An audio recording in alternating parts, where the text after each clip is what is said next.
Good afternoon and welcome to this edition of our empowerment series. We are happy to have you join us today. If you are new to this channel, please kindly hit the notification bell and also subscribe. Today we have an experienced consultant in the poultry business in the industry who is ready to share our knowledge and our expertise for us. How can you improve your poultry business? What strategies you need to put in place? And then what are the practical insights and real life examples you also want to put in place to also improve your business? I have with me here Iwinosa. Before I introduce Iwinosa to join us, let me read her profile here. Yes. Okay.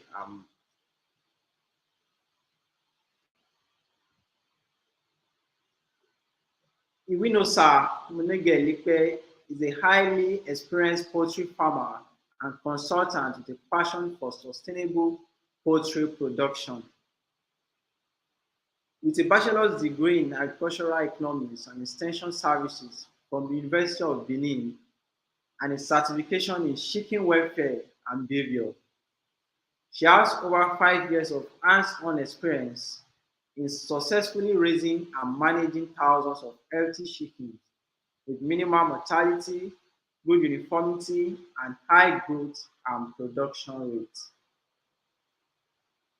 She is the founder of Chicken Hub International, a company that solves various problems related to starting and maintaining a successful poultry operation by providing access to high quality chickens, equipment, and tailored specific advices. As a consultant, Winosa has worked with over 150 chicken farmers, providing invaluable guidance on raising healthy chickens, minimizing production costs, and maximizing profitability. Her work aligns with several sustainable development goals. She contributes to SDG 1 No Poverty by empowering farmers to generate income and improve their livelihoods. Through her expertise, she supports SDG 2 Zero Hunger by enhancing food security through the production of nutritious poultry products. Furthermore, she advocates for responsible consumption and production practices, connecting with SDG 12 Responsible Consumption and Production. She envisions, she envisions a future where chicken farming becomes a catalyst for economic development. It is my pleasure to welcome Iwinosa. Good afternoon, Iwinosa. We are happy to have you join us. And how are you today? Good afternoon, Muyiwa. Thank you so much for the introduction. I'm super excited to be here today too.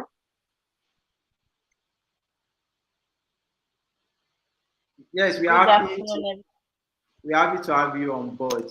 We want to hear from you. We want to hear from your knowledge. We want to hear from your expertise and from the vast experience you've had in the poultry sector.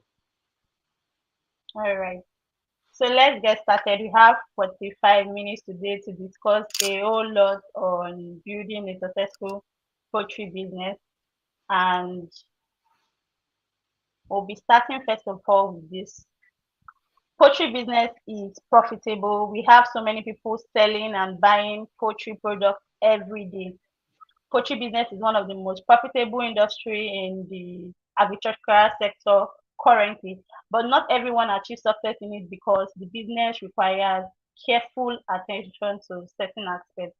So in today's class, we'll be discussing these certain aspects that are required for you to attain success in the poultry industry.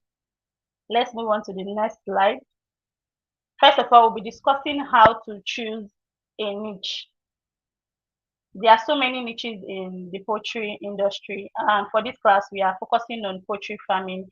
And under poultry farming, there are so many niches like broiler farming, layer farming, dual purpose farming.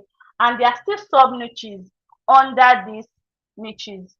So, for instance, you can decide to choose a niche like broiler farming, but under broiler farming, there are people that are doing frozen chickens, that are processing their broilers. There are farmers that are selling live weight only. There are farmers that only do brood and sell. So these are other sub niches. But one thing to note when you are choosing a niche in the poultry industry is to identify all the potential target markets. What are the available target markets? Like I mentioned, there's broiler, there's layer, then look out for the sub niches. Then after that, you analyze the specific needs of your customer. Okay, now for instance, I want to go into broilers. The next thing is to check what do people want from broilers. Are the target market I want to serve? What do they want? Do they want somebody to raise broilers for 4 weeks? Are they looking for 6 weeks broilers? Are they looking for broilers that are particular weight? And what do they prefer? Do they prefer when it is packaged? Do they prefer it in live weight? These are things you are supposed to check out for before choosing a niche in the poultry industry. Another thing you need to look at is this niche profitable? Yes, there are several niches, but not all are profitable. Take for instance, you can't say you want to rear cockerel on a commercial level. It takes a very long time for cockerel to grow, and they are compared to broilers, you have lesser meat. So you need to analyze these niches. I want to do broiler. Okay, I want to do 6 weeks. Is it profitable? You check that. The third point, you have to check the resources that are available for you. What do you have? What's the land space you have? How much capital do you have? What equipment do you have? You might be eyeing, after checking your potential target market, you might be eyeing, oh, I want to do processing, I want to do 1,000 broilers. You have to go back. Oh, I've seen that it's very profitable. In 6 weeks, I'll get my return of investment. Then I can start another batch. But one thing you need to understand is you need to check for the resources that are available. What do you have? You might have a space that can only take 200 broilers, but yet you're already dreaming of how you want 1,000 broilers. If at all you have a space of 200 per se, but you have the capital to rent a space for the 1,000 you are proposing that you want, then we can say you have the resources. If not, you need to check it. What resources do I have? The resources I have, can I actually do broiler there, or it would be preferable to do layer because I can just put them in cages? Is my space, will my space be able to take what I want? You need to look at it. How much do I have?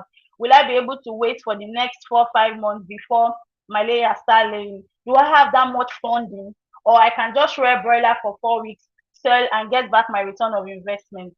So before choosing any of the niches in the poultry industry, one thing you need to know is that you have to be fully committed. Test it on a small scale. So if you are looking to going into 5,000 layer capacity, start with 500, start with 1,000, check it. Is it something I can handle? Is this business viable? Can I handle the market? Can I handle production? Can I handle marketing? So you need to start from. So it might be very tempting to actually start with big because you have the resources, or you have funding, or you have time, or you have other persons backing you up. It's very, very, very tempting to want to start big. But when you start big, you start realizing the responsibilities. Taking care of chicken is no joke. It's hard work, and you have to be sure that you are prepared. So the easiest route is be fully committed. Start small, then you scale from them. Please, are you guys with me? So I know that you guys are here with me and you guys can hear me. Please, if you are with me, drop a Yes, we comment. are with you. Okay, okay, all right. We Thank you. can hear you. All right. So we are moving on to another aspect that a lot of poultry farmers neglect is having a solid business plan. And this business plan is very important. You cannot run a business like every other business. You need a business plan to be able to run the business. So I outlined 4 things that needs to be in your business plan. You can break it down after having your 5-year business plan. you can move on to creating business plan monthly.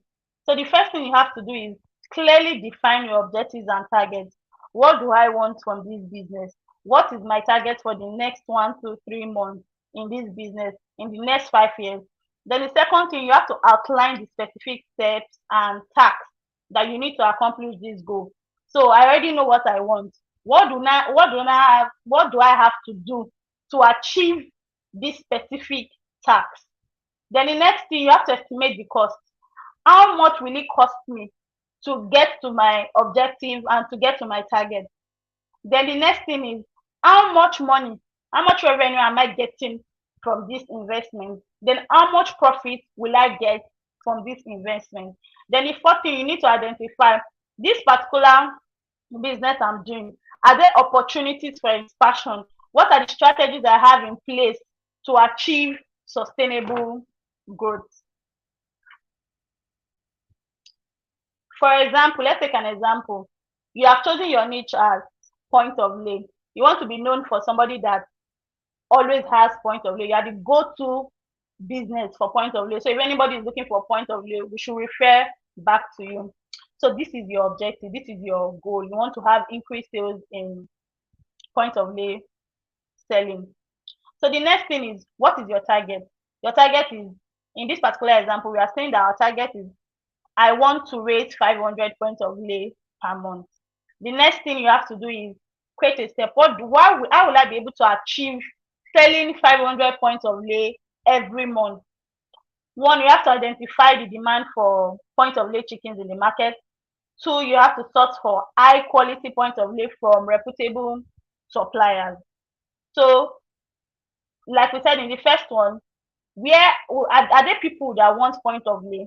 That's the first thing, because your first objective is, oh, I want to start selling point of lay chicken, and you are targeting selling 500 point of lay chicken. But if there are no people that would buy 500 point of lay chicken per month, then you will not be in business. So you have to identify, is there demand for point of lay? Then you can further break it down to the point of lay they are looking for. At what age are they looking for? Is it 16? Is it 17? Is it 18 weeks? So that you know how to serve your target audience best. The next thing you have to also do is source for high quality point of lay from reputable suppliers.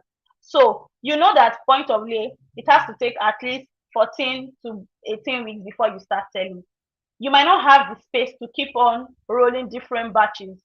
So another thing you have to do now, you have written in your step that, I want to look for people, other farms that can supply me quality point of lay so that I can supply to every other person that wants point of lay. Another step you can also add, there are so many steps you can add, but for this example, I only listed 3. You have to develop a marketing material. How do I market it to people? How do people know that I'm selling point of lay chickens?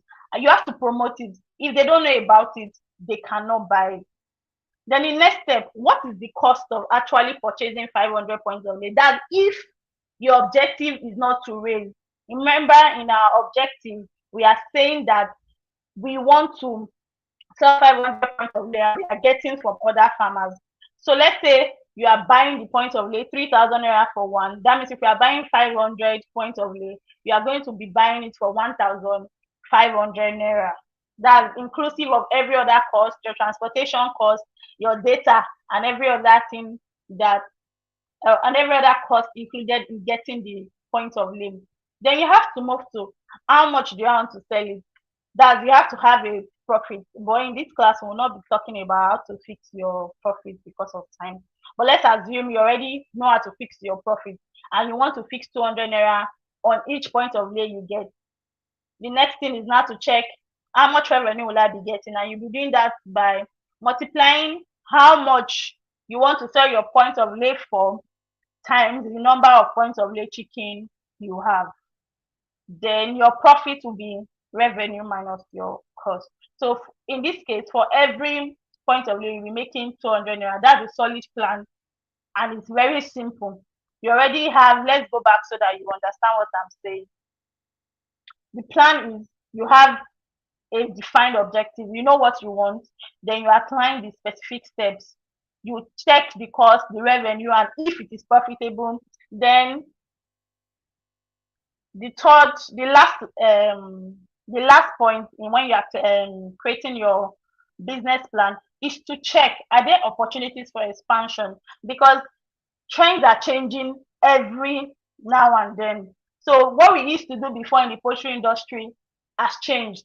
What we are doing as a last year has changed this year. Things are changing. So you need to keep up with the market trend. Is there opportunity now in this business? I want to sell points of lay and I want to be selling 500 points of lay every month. But is there opportunity for me to expand? So you need to write it. What opportunities do you have? In this example, I listed two. You can explore new market. Oh, I wanted to be selling points of lay only to farmers in Benin City that need points of lay. Now you know that in the future you have grown. You have been able to serve. Maybe you have even moved from 500 to 1,000. Now, should I explore new markets? There are opportunities now to explore new markets. I can now sell in Delta State. Then another thing you can look at as opportunities for expansion, I can now start looking for wholesalers and retailers. There are people in the market, there are small backyard farmers that just want 10 layers in their house to be laying eggs that their children can eat every morning. Collaborate with them. Okay, I'll be supplying you 50 every week. When you sell, you come back. That's a solid business plan. It does not have to be complicated. It's something you can write and follow these steps. Are you guys still with me? So I'll be moving on. I think this Yes, is number I three. can hear you. I'm Number taking three, we'll notes be on talking. that. In number three, we'll be talking about proper infrastructure. A lot of persons feel like, is it not chicken? If you just put them in one house, give them food, give them water, they are fine. But that's very wrong. There's a reason why there is poultry house, and there's a reason why there's specification how many birds can be in a particular space, and there's a reason why there's designs for poultry house. If your chicken are not staying in a well cleaned environment, well guarded against predators like rats and birds, and is very spacious, well ventilated with proper lighting, then your chicken will not. Oh, sorry, I started it. If you're okay, so let's start properly now. You need your chicken house to be very clean, well guarded against predators, spacious, and well ventilated with proper lighting. What this means is that if your poultry house is dirty, you are placing your chicks at risk. If it's not well guarded against predators like rats and all these birds that fly, you are putting your chicken at risk. If it's not spacious, that is very tight, will be overcrowding, and overcrowding can lead to a lot of things. It needs to be well ventilated. You need proper light for your poultry business. So if you want to be successful, you have to take key note of all these things. Some of you feel like, I can put my chicken in my back flat. So yesterday, somebody met me and said, I want to raise 1,000 broilers for December sales. So I said, oh, where's your poultry farm? Have you built it? And he said that my flat that I built at the back, there's nobody there. I can put them. I have 3 bedrooms, so I can put them. You want to put broilers in a place that has just one window in each room, a place that when the heat comes, everywhere is fenced with blocks. That's risky. So I have to sit him down to explain your poultry business. For it to grow, you need a proper infrastructure. You need a very good infrastructure. Placing notes with all these things. Find a way that rats cannot enter. Make sure the building is rat proof, is predator proof. There's a lot of space and it's well ventilated. So we have discussed this just now. It has to be a well designed layout so that the chicken can easily move. One thing people don't understand, when you put your chicken in a room that you built for yourself, let's assume it's a 1 bedroom, then you don't need it again. You want to put your chicken. One thing you need to understand is airflow. Your beds are small, so they'll be on the floor. Your window is up. The air is only moving up before it gets down. The airflow needs to come from the bed height. So you need to consider that when you are building a house for your poultry bed. Don't just use any house. Don't just use any space that you have, especially when it comes to season. You might not really feel it during the cold season, but when we get to the heat period, you will definitely see the impact. You also need to consider regular maintenance. Yeah, you go to some poultry with very fine building and you discover that there are so many cobwebs, you can't breathe, and that's because there is no regular maintenance. You are not cleaning, and if you don't clean it, your equipment they don't last. It keeps it keeps getting bad. So you need to always repair, replace, check what is wrong in your poultry house that you need to correct.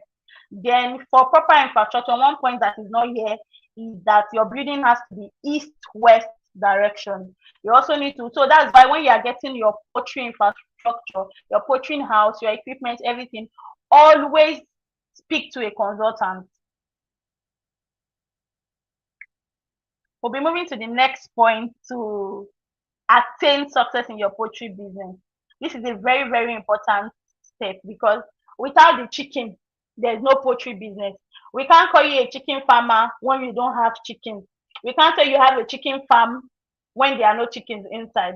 In that case, you just have buildings, you have chicken houses. But for you to have a farm, you have to have the best. So I would say the best themselves, they are the business. So it's very important to always get healthy chickens. But for you to be successful, you need to also do some research. If you notice all what we have been saying to this point, research is very important in poultry production. For you to be successful, for every stage, you have to keep making research. So we'll move on to the breed selection. Number one, you have to select the breeds that aligns with your customer preference. So we have been using point of lay as an example. So we'll continue with that so that we can still keep track. So for instance, you know that the niche you want is poultry, is point of lay. What do my customers prefer? Which breed do they prefer? There are so many breeds. So do they want Easter brown? Do they want Loma brown? Do they want Island brown? You have to decide. You have to check the market. Look at which one is high in demand. For instance, for now, as an expert, I will tell you Easter brown is more in demand. For anybody that wants to buy point of lay, they will always ask you, which breed is it? Then they will even go further to ask you from which hatchery. Is it CHI? Is it Zatek? Is it Ammo? Which one are you giving me? So you need to ask and know what people want before you start buying and before you start producing for them. I'll give an example for even breeds for broilers. When you want to sell your broilers, market women will prefer those high ones. They'll tell you, I want the one that is high and tall because of the physical attributes. It sells faster. But for frozen people, they don't mind because they're going to slaughter the bird and sell off. So for them, they want breeds that have a lot of meat, that are big breasted. So you need to make those research before buying. Another thing too, you need to check this breed that you want to buy. What does it require? What are the management guides you require? Is this something that you can handle? I'll use a personal experience as a story. In 2019, we got 11,000 Loman Brown birds to raise. It was going fine. In fact, we had less than 2% mortality as at when we were caging at 14 weeks. Then they got to the cage and we realized that Loman Brown cannot survive in this region when there is heat. So it's just like we call them at the birds. So instead of a normal cage where we'll cage 3 per cell or cage 4 per cell, for Loman Brown, we have to cage 2. If not, they will be very aggressive and we'll start experiencing things like pecking. So these are things that you need to watch out for when selecting your breed. Another thing you need to watch out for is what are the key characteristics for this breed that I want. For the egg production, if I'm taking Easter brown, how long do they lay for? If I'm taking Island brown, is it because they lay bigger eggs? So you need to ask yourself that question. Are they disease resistant? Easter brown might be stronger than Island brown. What is the meat quality? If I should buy raw Studio 8, will I get better meat?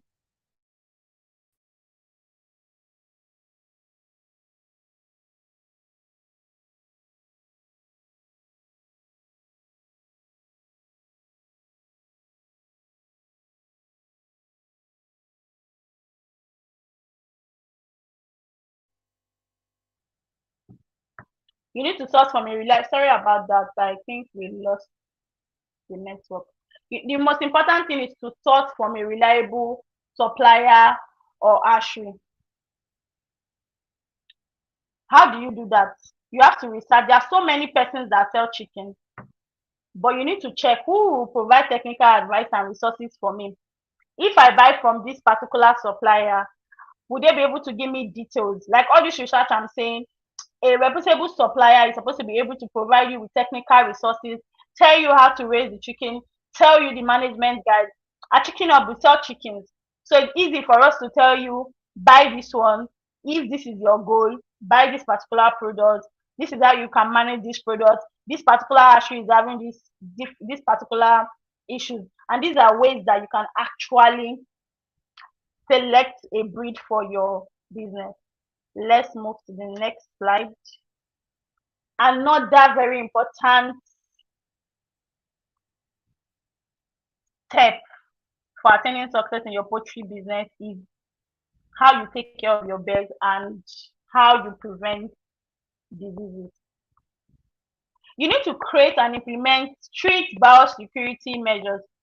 If you understand, I wrote create and implement strict biosecurity measures. It is not enough to write it down and say these are the measures that we want to use for our poultry pen house.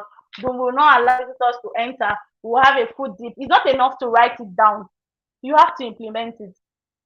Recently, that was last month, a farm contacted me and they wanted me to visit their farm. On getting to the farm, I was shocked that they had a food dip because I don't enter farms without a food dip. If I'm saying something, I have to do it so that you can see me doing it. I wanted to enter. They had a food dip, but there was some disinfectant inside. So I caught the attention of the worker. Why don't you people have a disinfectant inside? Because it was dry. It was looking like something that has been abandoned. And the worker went forward to say, there is a traditional man, that nothing can happen. Disease cannot enter the poultry pen. That should not worry myself. That should enter without the food dip. So I asked him, have you ever used the food dip? He said no. And this is what we are saying. If you don't implement strict biosecurity measures, after entering the pen, we even realized the chickens were not fine. They were not in good conditions. And some of these things can come from not implementing strict biosecurity measures. Let your workers wash their hands. Let them not move in between pens. If you are moving in between pens, take proper precautions. Another thing you need to do is follow a recommended vaccination or medication program. Whether you are doing organic or you are doing the regular poultry, following the regular poultry medication program, you always need to have something. You see farmers that come to me, second week, wetin I go do? I buy chicken last week, third week, wetin I go do? My chicken be 4 weeks. Before you even get your chicken, you're supposed to have a medication program, a vaccination program, so that you know what you are supposed to do at a particular time. Every farm is not the same thing. We are all poultry farmers in Nigeria, but the medication charts for Benin will be different from the ones in Lagos, because the disease prevalent in my area in Benin is different from the disease prevalent in your area in Lagos. So even as a poultry farmer, even with the medication program you have, you need to check if it is a recent one. For instance, last year, we had to add coryza vaccination in our medication program, because before now we're not having that occurrence of coryza. But from last year, it has been a trend around this area in Benin City. Many farms are coming down with coryza. So we have to add it to our vaccination program. So this is one key point you need to understand when you are trying to prevent diseases in your poultry. Next thing, you need to be clean. People think that because it is animals, you can treat them anyhow. You need to be clean. Your workers need to change out their clothes. You need to wash your hands. You need your poultry to be dried. The ammonia level in your poultry is supposed to be very low. There are people that don't believe that poultry chickens, you can enter a poultry chicken and to not have that oozing smell. Last month, I did a farm visit and uploaded on my page. I also uploaded on my WhatsApp status. And somebody commented and said, see the way you are walking and snapping inside the poultry pen as if it was not smelling. And I want to tell the person that we have moved past that time. There are technologies now, there are things to make your poultry not smell. But number one thing that makes a poultry smell is when you are not clean and you don't have all these sanitary conditions in place. Another thing too to prevent diseases in your poultry or to take care of your chicken is prompt illness. Don't wait till your flocks are dying. You want to notice anything, act fast.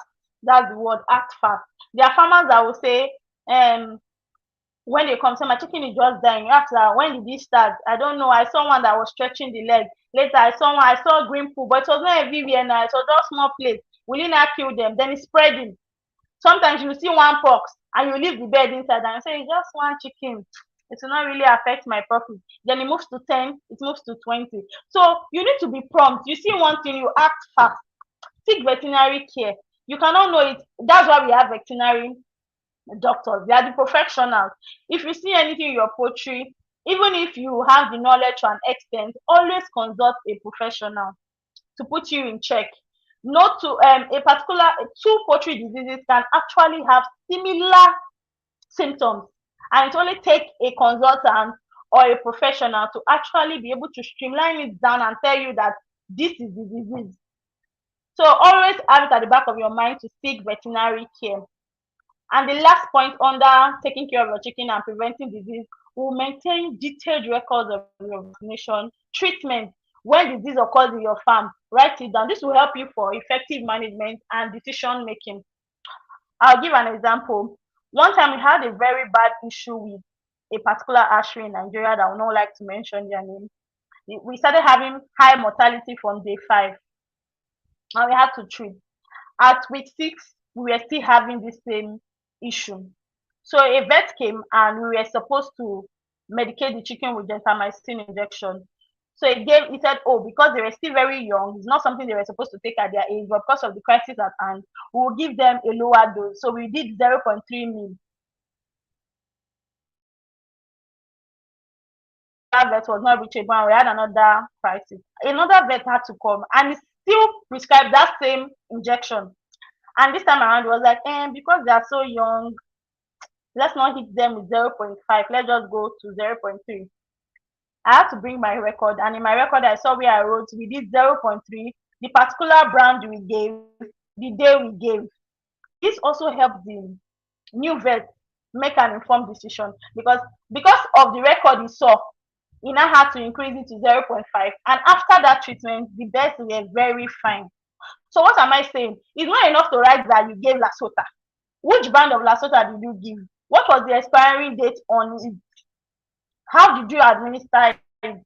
Have a detailed record. It helps for you to know the history of your birds. It helps for any professional that comes to your farm to seek to provide advice. With your records, they can tell you what to do. And you can't have everything in your brain. So when you have a detailed record, it helps a lot for you to make informed decisions. Sometimes you want to check when last did I give Lasota? Check your record and you're seeing I gave Lasota 20.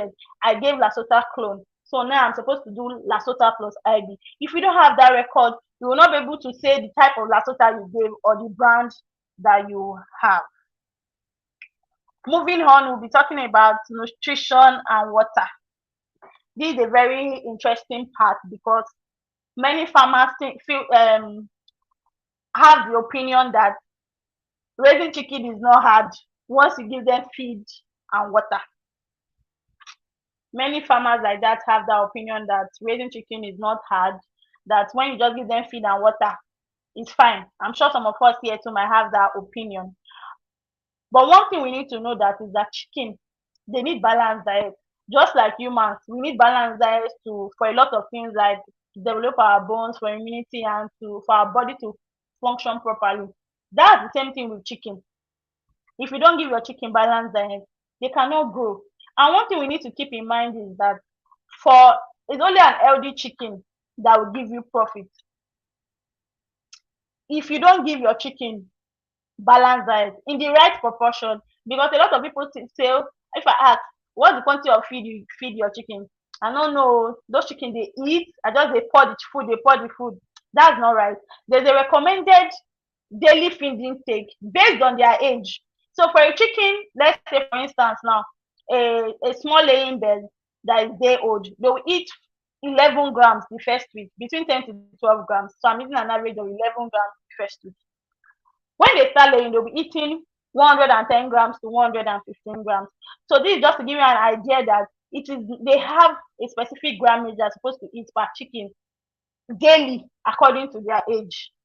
Then for chicken too, for the water too, you need to make sure that your chicken have access to clean water, not just any water. I know a lot of farmers are taking advantage of the rain and you are giving your chicken rainwater. That's wrong, because most of this rainwater you're giving your chicken is running down from your zinc that already has a lot of dirt on it. Farmers, give your chicken clean water in the right proportion. Some of you don't even have enough drinker. You have 200 beds, you have one drinker. Then you fill it up in the morning and go. When you come back in the afternoon, it has finished. That means your chicken are not even drinking a lot of water. Your chickens need to stay hydrated, regulate their body, and they need water for metabolism, to form eggs, to lay lay regularly. We have some farmers come to say, my chicken and they are eating, they are not laying. They cannot lay because there is no water. By the time you give them food and water in the morning, within the next 1 to 2 hours, the water has finished because you don't even have enough drinker, and you expect those chickens to lay regularly. It's not possible because they need the water to form the egg, and they also need the water to lay regularly, and they need the water for digestion. So I will round up this point by saying that any water that you can't drink, don't give your bird. Imagine this, you are using the same cup to drink water every day for 1 month. You should know how dirty that cup will be. Imagine you go to somebody's house and you see a drum that is dirty, you know that they have never washed them, and they say, take water, take from that one, will you drink? No. So any water you can't drink, please don't give it to your poultry bed. We are moving on to using basic technology. Now, in poultry, we have moved from different trends, like I said earlier. There are now so many technologies to make our work easier. There are basic tools and equipment to improve your performance and productivity, making things easier for you. And at the end of the goal for every poultry business is for you to be productive and make profit. This is why there's technology. Technology makes it easier. It will improve your performance and also increase your productivity. We have management software for tracking your performance and your productivity. There are apps to take farm records. There are various apps. I'm sure FarmSpeak has one. You can check it out. We also have using automatic feeders and drinkers. We have now moved from pouring feed in plastic, pouring water in plastic, to having automated feeders and drinkers that the water just run directly from the tank, and you are sure that your birds have access to water 24 hours. Same with the feeding.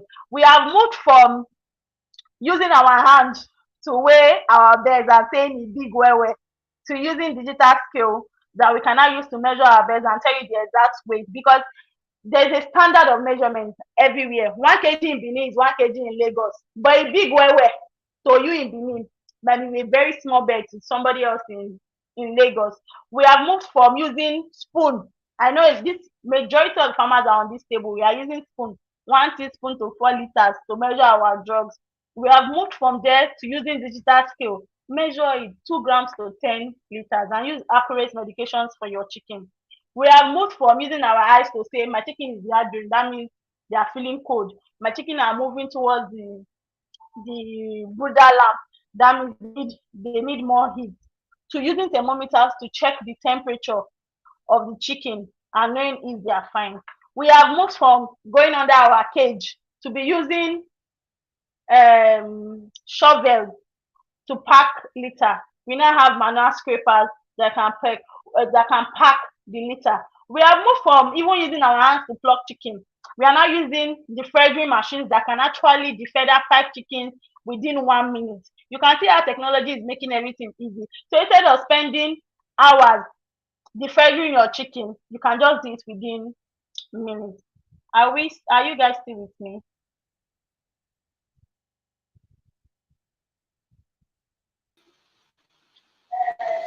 Okay, Yes. somebody raised a comment that there's not so many viewers because they didn't get the link.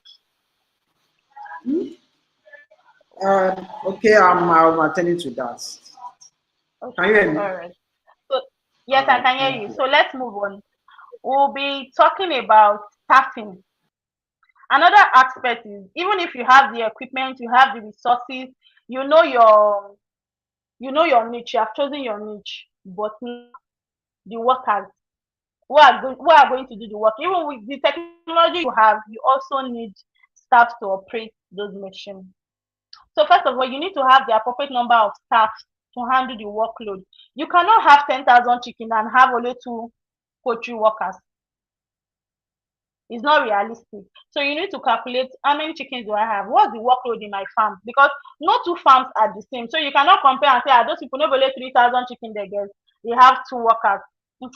Since me I have 3,000, so let me employ two workers. Whereas they have automatic feeders, they have manual scraper, and you don't even you're not even employing any technology. So you need to check your workload and check how many staffs you need to handle it. You also need to check this my staff, do they possess the necessary knowledge and experience in poultry? Can they operate my machines? Do they don't know how to calculate the feed intake daily? Do they know how to take records? You also need to keep your workers updated with industry practices. What is the new technology now? You call them, come and see. Look at the way you can look at a new way to take record. Look at a new way to give the chicken feed. Tell them about the new practices. Oh, we just learned now that before there must be food dip. Maybe you're not using food dip before. You need to have a food dip before you enter inside. You call the attention of your workers. Don't keep just like for instance, now in this training, a lot of things you will learn. Please pass it on to your poultry workers.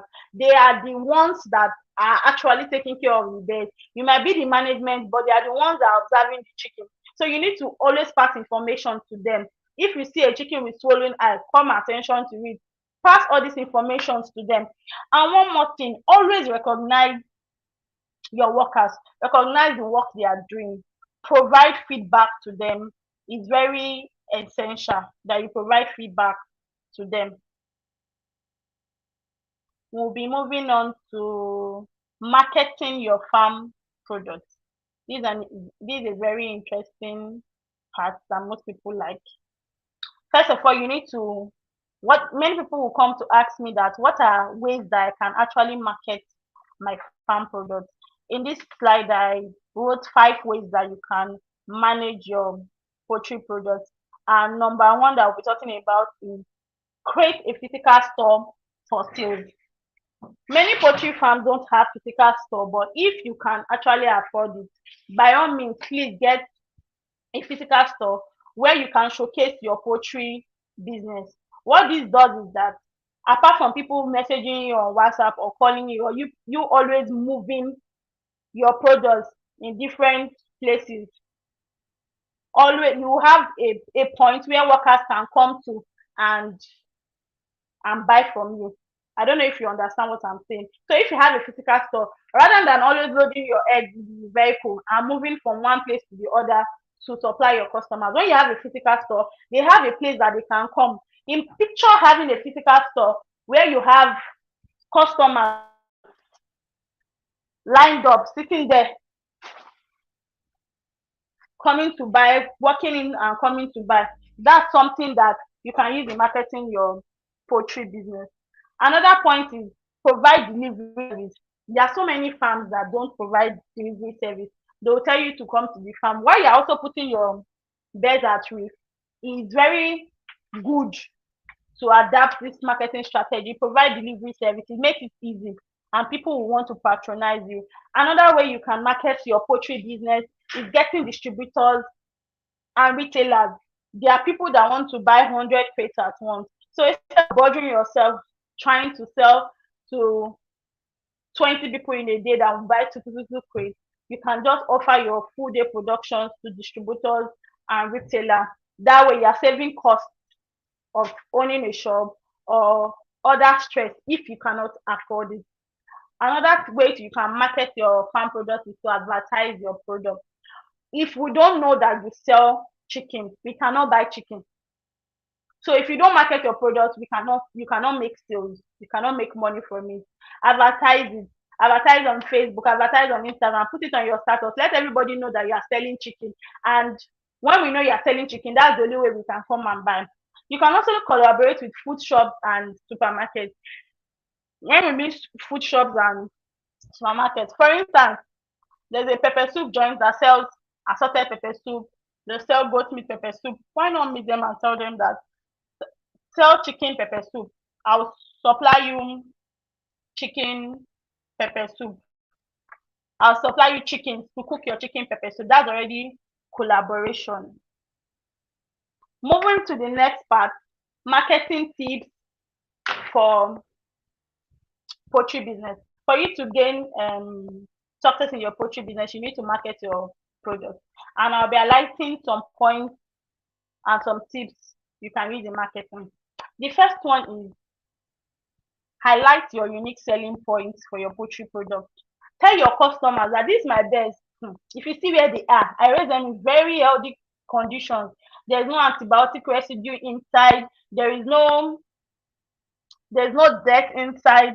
You need to emphasize the quality of your product. My eggs are very fresh. So this is today's egg. Tell them what the nutritional value. Most farmers don't even know the nutritional value of the eggs and the chickens that they want to market. So how will it sell? Take Dettol, for example. When we were growing up, there was this Dettol advertisement that they will always say that when you use Dettol to kill 99% germs. What of the 1%? We focus on the benefits, and it got our attention. Right, to kill 99% germs. What if it's that 1% germs that will actually kill us? But we don't take note of that because they have highlighted the unique selling point, and as farmers we should embrace that too and also do that. Also differentiate yourself from your competitors. You are not the only one that is selling processed chicken. So what are you offering us that is different from other people selling um, processed chicken? So you might say, if you buy chicken from us, you get a free ketchup. That's your specialty offering. It can be anything. This is just an example. When you market your poultry products, you are getting your poultry products in the eyes of your customers. But how do you get these customers? How do you get these customers? You need to attract many people and some will buy from you. There's a principle of many people. When you know many people, it's not everybody that will buy from you, but some will buy from you. So what most poultry farmers they do is you put on your status or you put one crate of egg. I sell egg, and that's all. By the time everybody on your WhatsApp buys eggs from you, they can't keep buying egg every day now. By the time you have persuaded them, everybody has bought from you. Who will buy the other ones you are producing? So another way to get customers is to attract many people. Go on Facebook, go on Instagram, pay for ads. Let a lot of persons know you. Then some will buy from you. You can't convert everybody. But when you have your poultry business in the eyes of so many persons, you'll be able to convert more people to buy from you continuously. People need to know you, they need to like you, and they need to trust you to buy from you. And if you are not in our cases, we will not know you, we will not like you, because you need to, for you to even like and trust somebody, you need to know them. So this is why it's very important. Don't be shy. Let people know what you are selling, let people know what you are doing, and they will buy from you. You also need to look at the fact that people need chicken. When people need chicken or egg, who will they first call? So for instance, if I put on my status that I'm looking for where to buy chicken, who do you think people will recommend to me? People will definitely recommend people that they know, people that they like, and people that they trust to buy to me and tell me, go and buy from Munusa Farm. So I know how she's tested and trusted. Go and buy from, see our roasted chicken, so sweet. So that's another thing you need to understand, that if people don't know you, they don't like you, or they don't trust you, they cannot buy from you. Another important point is that finding customers is continuous. It's not one day thing. So because I posted today on WhatsApp and nobody bought, and not I've been posting on WhatsApp, they are not buying. For the ones that you posted, it's supposed to be a continuous something. So what I mean by continuous, you have to keep posting. Don't stop. So is it that you stop posting on WhatsApp because you have stopped selling chicken? Because it's when you stop selling chicken, you're supposed to stop advertising. It's when you're supposed to stop finding customers. You don't stop looking for customers. You don't get tired of posting. Keep posting. Keep posting. Who did not see it today will see it tomorrow and buy. Are you still with me? And can I continue? Please let me know if you are still with me. Please Yes, drop an very much emoji with for me you. to know I'm not alone and people are still here with me.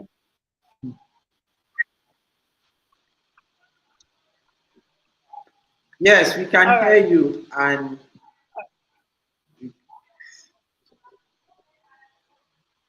Okay, so let's move on. How do you attract customers for your poultry business? Why a lot of persons are producing? The other day on Instagram, somebody caught my attention. A particular farm, she does roasted chicken. We are always seeing barbecue fish, catfish. It's always very tantalizing. But for the first time, I saw roasted chicken with enough pepper, just as I like it. Then she not even added the fowl. And every time she posts it, I will go and tell her you are tormenting me. And this is because she knows how to attract us. Many people are just selling poultry products. You are telling everybody that you have farm. You have never shown us your chicken. We have never even seen the egg. You are not even packaging it properly. When you want to even show us the picture of when you are processing it, everything just looks messy. For you to attract customers, you don't just tell people that you are into poultry farming. You have to make an offer. So you are telling them that if you buy 10 kg of chicken, you will get free delivery. You can say if you buy from us 5 times, the next time you are buying, we'll take 500 naira off. Those people will count it. Oh, I bought first time, I bought second time, I bought third time. In fact, the fifth time they'll be telling you, please, my discount. This is the fifth time I'm buying. They'll keep their receipt. So you don't just tell people that you are selling egg, you are selling chicken. You need to make an offer, because what differentiates you from every other person is the offer you are making. People, you find out that people would leave a particular location and go far because they are offering them something there. If I buy chicken there, oh, they'll give me pepper. If I buy roasted chicken there, they'll give me chips to eat the roasted chicken. Another thing, you need to ask for referrals from the type of customers you want. So for instance, you want a customer that will be buying one roasted chicken every week, not the one that will buy once in a month. You will not go and meet the one that is buying once in a month to say, please refer me to your friends now, because she might likely refer you to people that will also buy once in a month or 3 times once in a year. But if you go to the one that is buying your roasted chicken every week, she will likely refer you to that friend. She will even ginger, hey, this is my friend, she likes chicken. She won't be buying 2 times a week. Then you can follow up. Have you called her? Please tell her that I want to supply her. Tell her I'll bring it. I can even give you 2% discount. Ask for referrals from the type of customers you want. Don't assume because you provided good service and good products that people will just refer you. No. Sometimes you have to ask. You have to tell them, please refer me. Do you have any other friend that likes eating chicken? Please refer them to me. Do you have any other friend that buys eggs in bulk? Please refer them to me. Another thing is be findable. I will say this again, many poultry farmers are not findable. One time in January, I needed to find, somebody messaged me that she wanted to buy broilers in bulk from a farm around there. I went on Instagram. Broiler farmer in Lagos, I did not see. Chicken farmer in Lagos, you are not there. Broiler farmer in Alimosho, you are not there. When we check hashtag, for somebody to even bring out your phone and check hashtag, most times people only use hashtag because the need is pressing and they want to buy. They already have their money in their hand. Not that they are checking hashtag that, okay, maybe later. No, they have the money at hand and they want to buy, but we cannot find you.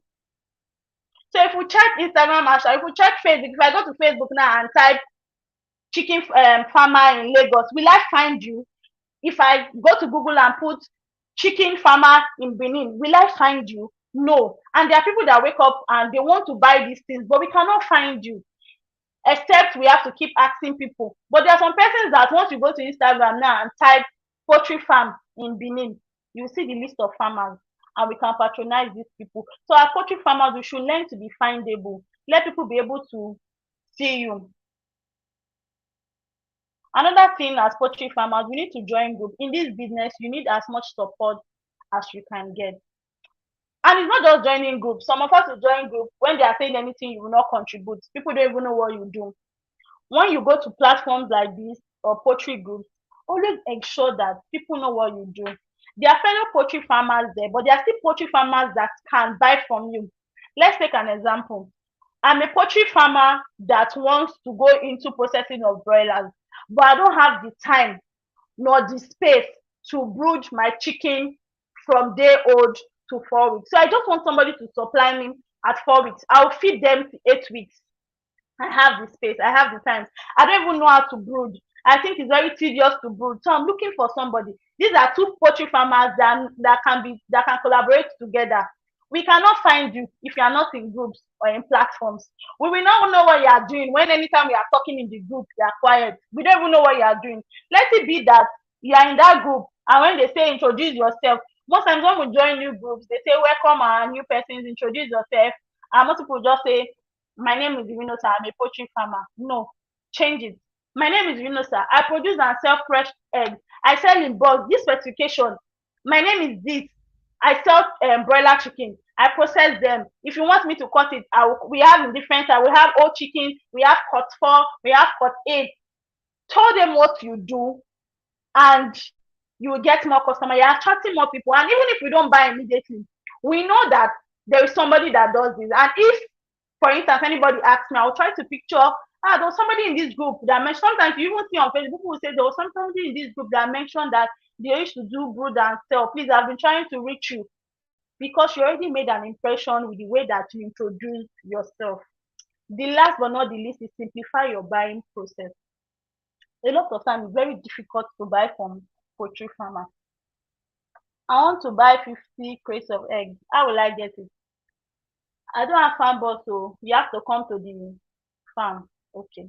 You need to transfer. I've transferred the money. You need to wait. Oh, my guy has not seen it. I'm calling my Oga. Then we'll wait. We'll call Oga.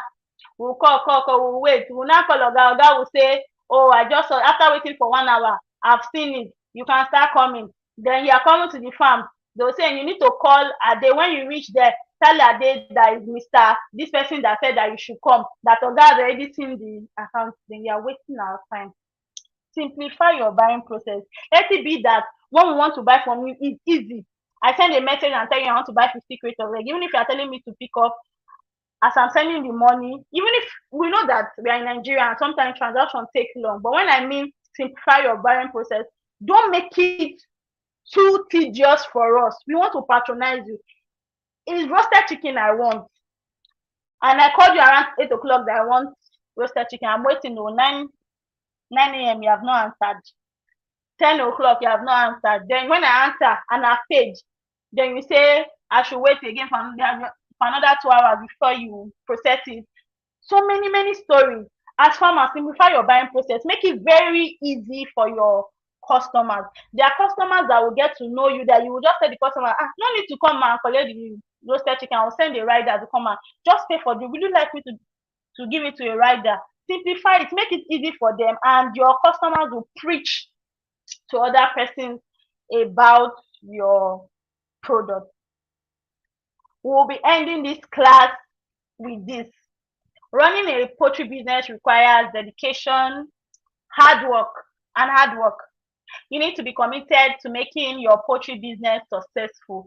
It is not as easy as a lot of persons look at it.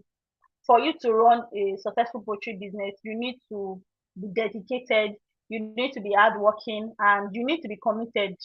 That's the word. You need to be committed. You don't just start and just leave it halfway. You need to be committed. What are the things that I can do to improve my business? What are the things that I can do to expand my business? What are the things that are necessary to keep me making profit? Oh, what are the goals that I have for my okay, I have a certain goal for my poultry business this month. How do I make more profit? I've been making 10% profit on my poultry. How do I make 20% more profit? How do I make the work easier? Which technology can I employ to make my business grow? For your business to grow, you need to be dedicated, you need to be hardworking, and you need to be committed.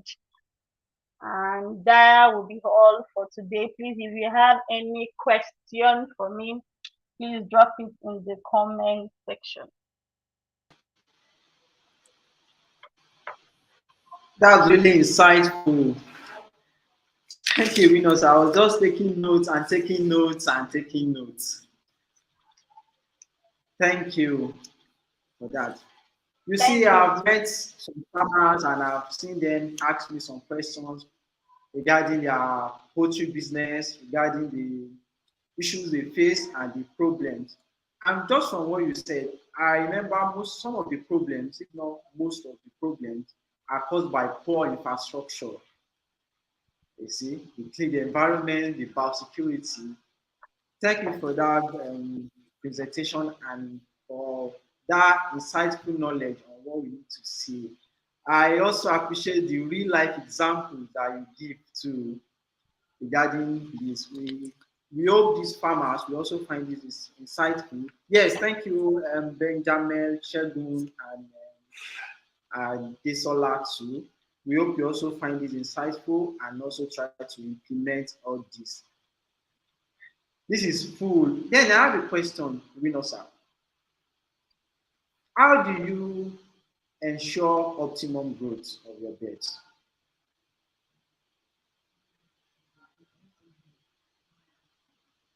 Okay. If you're asking how do we what, please can you come again? How do we what optimize growth? Hello, can you hear me? Yes, please can you come again? Yes, so there's this question that someone asked from the group that how do you optimize your bird's growth? Okay. How Okay. do you I do already mentioned that in the when we are talking.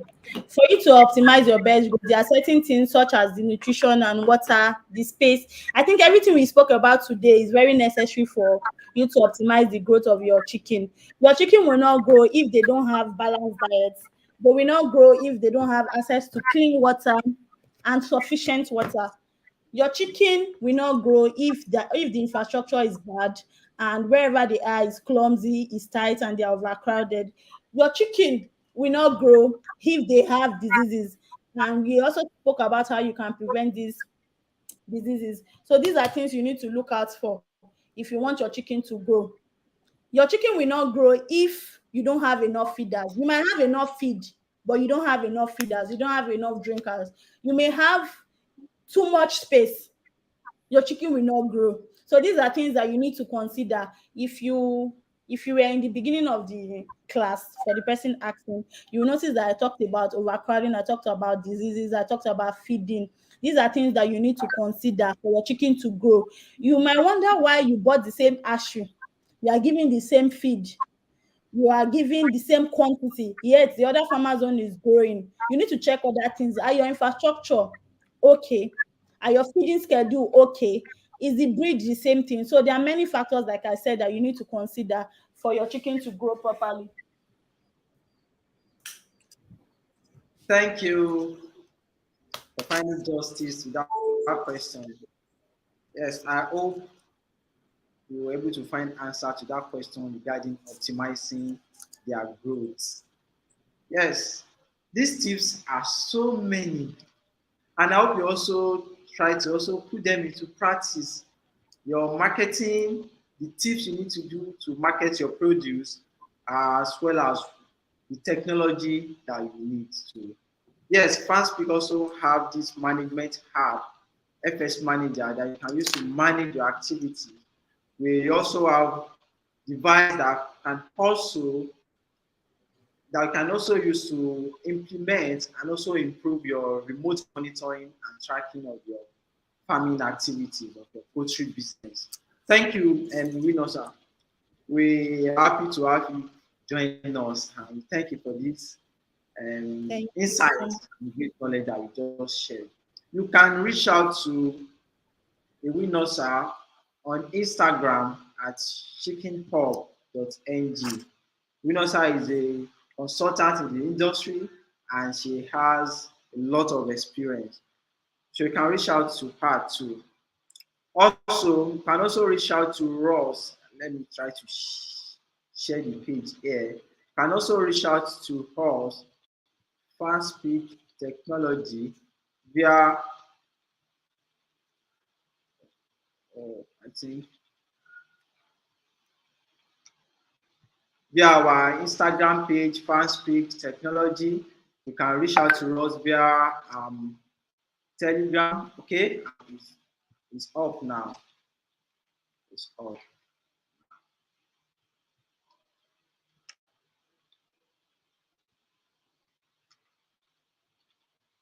Yes, via our Instagram at fanspeak, farm_speak. Via our, you can reach out to us via Facebook, fanspeak technology, via LinkedIn, and other channels too. You can also check out our website, fanspeak.net. We do hope you also find and enjoy this conversation and this discussion with experienced Irinosa.